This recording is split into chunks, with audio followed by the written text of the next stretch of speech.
Hai, selamat pagi. Balik lagi bareng gue di Maniak Motovlog Channel.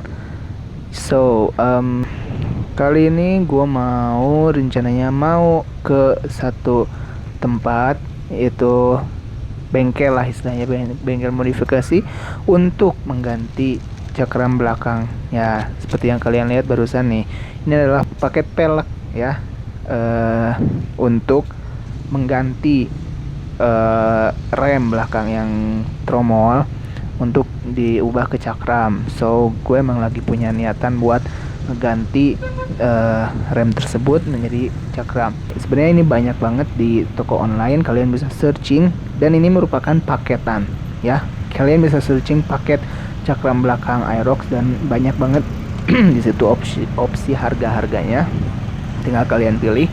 Nah, kenapa beli sama peleknya? Karena pelek variasi ini, pelek yang dari merek VND ini, dia sudah menyediakan tempat untuk menyimpan si piringan cakramnya itu. Jadi nggak usah ngebor pelek bawaannya. Dia udah dari sananya ada 3 buah lubang buat nempatin piringan cakramnya itu.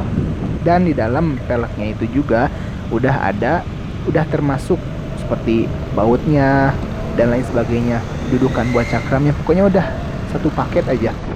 Dan kalau misalkan kalian searchingnya paket belakang Aerox, kalian udah bakal nemuin dan udah bakal dapetin tadi itu paket peleknya.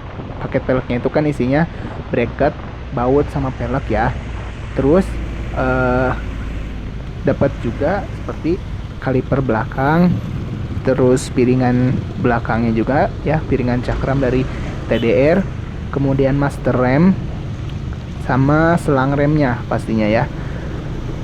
Ya, segitu yang bakal kalian dapat kalau misalkan kalian beli satu paket cakram belakang Aerox. Nah, jadi itu adalah part-part yang kalian butuhkan untuk memodifikasi cakram belakang atau untuk menambahkan cakram di pengereman belakang Aerox begitu. So langsung aja ya, nggak usah berlama-lama, kita langsung saja mulai dengan prosesnya. Here we go.